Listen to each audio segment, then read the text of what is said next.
जब से HDFC defence fund में एसआईपी सब्सक्रिप्शन से रिस्ट्रिक्शन लगी है, तब से व्यूअर्स के कुछ कॉमन क्वेश्चंस, कुछ कॉमन क्वेरीज आ रही हैं और उनमें से दो कॉमन क्वेरीज हैं। पहला क्वेरीज ये है, उन एग्जिस्टिंग इन्वेस्टर्स का जो एचडीएफसी डिफेंस फंड में ऑलरेडी इन्वेस्टेड हैं, आइदर एसआईपी के थ्रू या लमसम मोड ऑफ इन्वेस्टमेंट के थ्रू। एसआईपी के इन्वेस्टर्स, एग्जिस्टिंग इन्वेस्टर्स कहते हैं कि क्या उनको एसआईपी पॉज करना चाहिए, क्या उनको एसआईपी कैंसिल करके पूरे जो कॉर्पस क्रिएट हुए हैं आज तक एचडीएफसी डिफेंस फंड में, उनसे बाहर हो जाना चाहिए। और लमसम इन्वेस्टर जिनके पास न कैंसिल करने का न पॉज करने की ऑप्शन है, उनका कहना है कि क्या इससे एग्जिट कर ली जाए, यानी जो कॉर्पस क्रिएट हुए हैं पिछले एक साल और एक या सवा साल के बीच, उस पैसे को क्या बाहर निकाल लिया जाए। दूसरे क्वेरीज आती है कि वो इन्वेस्टर्स जो एचडीएफसी डिफेंस फंड में इन्वेस्ट नहीं कर सके और जब से एसआईपी में भी रिस्ट्रिक्शन लगा है तब से उनकी बेचैनी बढ़ गई है और उनको लगता है कि शायद उन्हें एचडीएफसी डिफेंस फंड में इन्वेस्ट करना चाहिए था, ये मिस द बस। तो अब उनको लगता है कि वो एचडीएफसी डिफेंस फंड तो बंद हो गया, पता नहीं वो कब ओपन होगा या ओपन नहीं होगा, लेकिन उनका इंटरेस्ट है डिफेंस फंड में इन्वेस्ट करने का। तो वो ये पूछते हैं कि क्योंकि एचडीएफसी डिफेंस फंड बंद हो गया है, क्या हमें कोई दूसरी अपॉर्चुनिटी, दूसरी जगह कुछ और एवेन्यूज हैं जहां हम डिफेंस फंड में इन्वेस्ट कर बेहतर रिटर्न प्राप्त कर सकते हैं। और हम चर्चा करेंगे इन्हीं दो पॉइंट्स पर।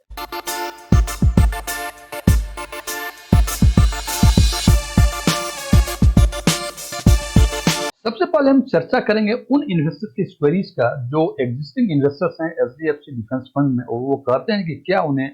इससे एग्जिट कर लेना चाहिए। जनाब, एग्जिट करके पैसे घर में तो रखने नहीं है, आपको एक अपॉर्चुनिटी देखनी पड़ेगी कि यदि आप एग्जिट कर गए और डिफेंस फंड में ही रहना चाहते हैं तो क्या कोई और अपॉर्चुनिटी है और कोई वेन्यूज है जहां आप उन पैसों को जो रिडम्पशन से मिलेंगे आप इन्वेस्ट कर सके। जनाब, आज के दिन में डिफेंस फंड में एक और फंड है और उस फंड का नाम है Motilal Oswal Nifty India defence index fund.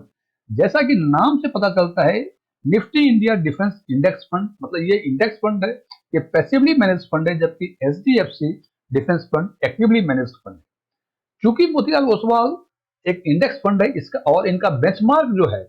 Nifty India defence index TRI है, इसका मतलब सीधे साफ शब्द में ये हुआ कि जो features Nifty India defence index TRI का है वही features Motilal Oswal Nifty India defence index fund का होगा। इसका मतलब एक और शब्दों में कि जो portfolio Nifty India defence index TRI का है वही पोर्टफोलियो, चूंकि ये इंडेक्स फंड है, वही portfolio Motilal Oswal Nifty India defence index fund का होगा। और यदि हम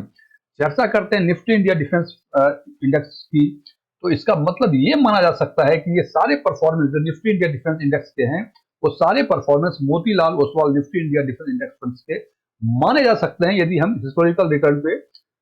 भरोसा करें तो सबसे पहले हम देखते हैं कि निफ्टी इंडिया इंडेक्स में निफ्टी इंडिया डिफेंस इंडेक्स का पोर्टफोलियो के बारे में सबसे पहले बात करने से पता चलेगा आपको कि आखिर ये माजरा क्या है। तो हम देखते हैं इसमें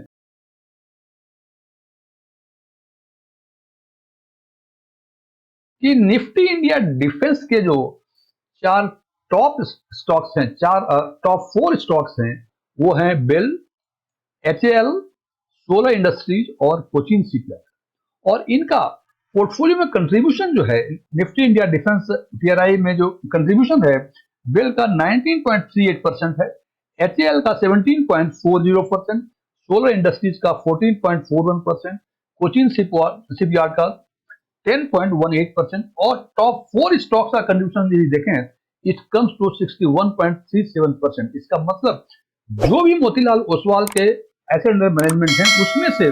61% जो एसेट्स हैं वो इन चारों स्टॉक्स में इन्वेस्ट किए गए हैं और जिनका एक ईयर का, यदि पिछले एक साल का यदि परफॉर्मेंस देखें तो बेल ने -17% का रिटर्न दिया है, एचएएल ने 151% का रिटर्न दिया है, सोलर इंडस्ट्रीज ने 174% का रिटर्न दिया है और कोचिन शिपयार्ड ने 662% का रिटर्न दिया है। यदि यही चर्चा हम एचडीएफसी डिफेंस फंड जिससे हम कंपेयर कर रहे हैं उससे भी बातें करें तो एचडीएफसी डिफेंस फंड में भी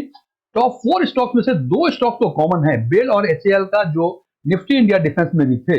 हालांकि इनका पोर्टफोलियो में जो कंट्रीब्यूशन है वो थोड़ा सा चेंज है। और तीसरा स्टॉक है इनका प्रीमियर का एक्सप्लोसिव और एक्स्ट्रा माइक्रोवेव, ये चौथा स्टॉक्स है। हालांकि हम देखते हैं कि निफ्टी इंडिया डिफेंस में 19.38% बेल में है, जबकि एचडीएफसी डिफेंस में 19.80% है। थोड़ा सा अगर डिफरेंस है,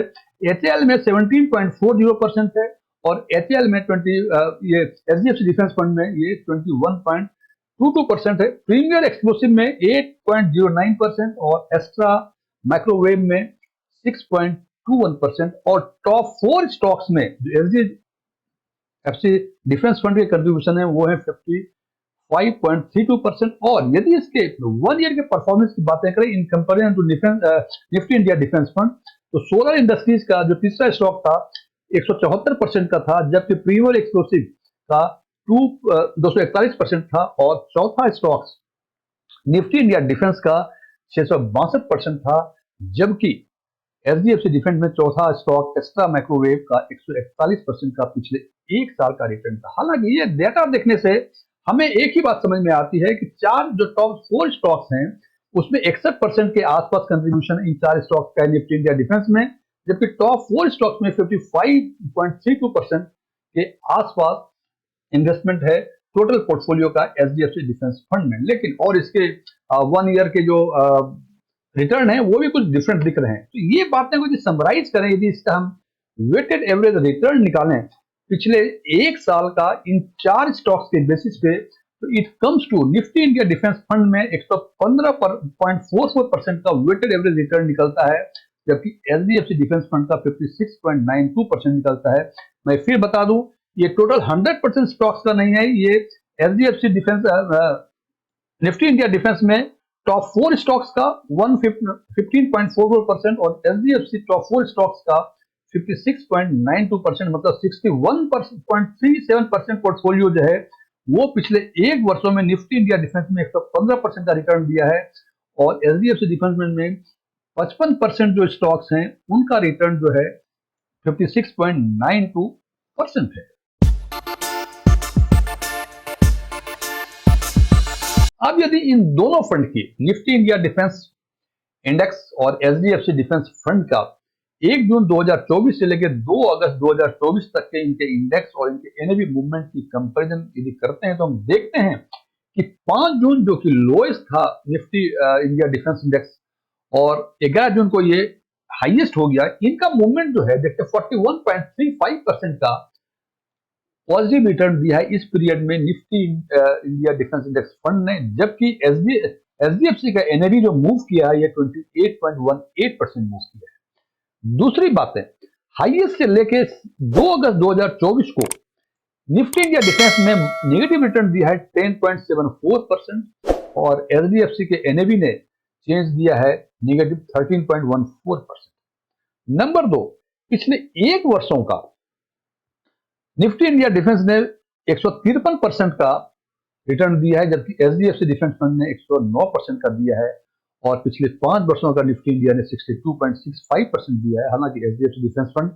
के अभी एक साल कुछ महीने ही हुए हैं, इसलिए इनका 5 साल का रिकॉर्ड नहीं है। इसके बाद एक और चर्चा करेंगे कि निफ्टी इंडिया डिफेंस और एचडीएफसी डिफेंस के टॉप 4 स्टॉक्स जो हैं जो कंट्रीब्यूट करते हैं निफ्टी इंडिया डिफेंस में 61% और एचडीएफसी डिफेंस में 55%, इनका जो वेटेड एवरेज रिटर्न है पिछले एक साल का 115% है निफ्टी इंडिया डिफेंस का और एचडीएफसी डिफेंस का 56.92% है। ये दोनों ही चीजें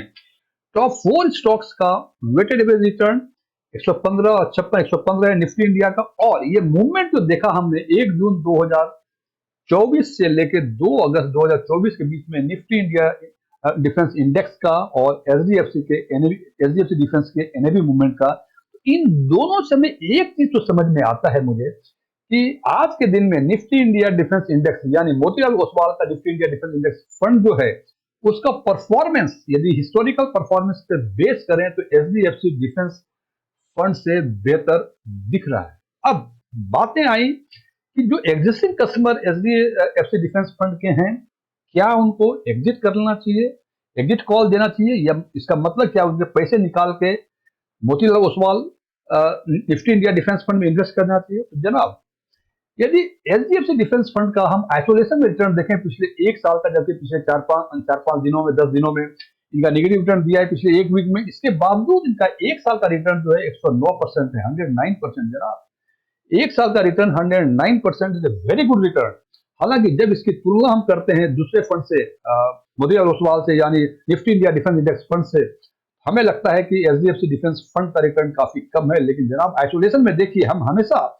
कष्ट में होते हैं तब जब हम कंपेयर करते हैं दूसरों से। तो मेरे विचार से जो एग्जिस्टिंग इन्वेस्टर्स हैं, चाहे लमसम के हों या एसआईपी के हों एचडीएफसी डिफेंस फंड में, उनको उसमें कंटिन्यू करना चाहिए, उनको एग्जिट कॉल नहीं लेना चाहिए। दूसरा सवाल कि वो इन्वेस्टर्स जो एचडीएफसी डिफेंस फंड में इन्वेस्ट नहीं कर सके, उनके लिए दूसरी अपॉर्चुनिटी है ये मोतीलाल ओसवाल का Nifty India defence index fund, जिसका परफॉर्मेंस, हिस्टोरिकल परफॉर्मेंस, उनके बेंचमार्क के हिस्टोरिकल परफॉर्मेंस के बेसिस पे ये एचडीएफसी डिफेंस फंड से बेहतर फंड दिख रहा है। तो उन्हें चाहिए कि वो इसमें इन्वेस्ट करें। हालांकि जैसे मैं बार बार कहता हूं कि इन्वेस्टमेंट जब करें तो लमसम इन्वेस्ट ना करें, बिकॉज लमसम इन्वेस्टमेंट में रिटर्न आपके मुकद्दर पे डिपेंड करता है। इससे बेहतर है कि आप एसआईपी मोड ऑफ इन्वेस्टमेंट को ऑप्ट करें, और यदि आप डिफेंस फंड में इन्वेस्ट करना चाहते हैं तो Motilal Oswal Nifty India defence index fund में इन्वेस्ट कर सकते हैं। हालांकि एक चीज और देख लें, क्योंकि ये सेक्टरल फंड है, सेक्टरल फंड की अपनी एक विशेषताएं, खूबियां होती हैं। तो रिटर्न ही बहुत जोरदार देता है और इसमें डाउनफॉल भी जोरदार होता है, रिस्क भी काफी अधिक होते हैं। सो कीपिंग इन व्यू,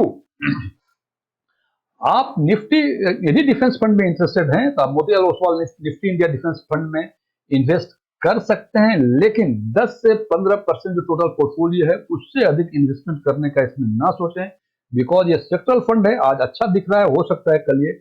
खराब दिखे। हालांकि जैसे मैं बार बार कहता हूं कि अंतिम निर्णय हमेशा इंडिविजुअल इन्वेस्टर्स का होता है, उनके परसेप्शन पर डिपेंड करता है, बिकॉज बहुत सारे फैक्टर्स हैं जो उनके परसेप्शन को इंपैक्ट करते हैं। इसलिए यहां भी अंतिम निर्णय आपको खुद लेना पड़ेगा। Thank you.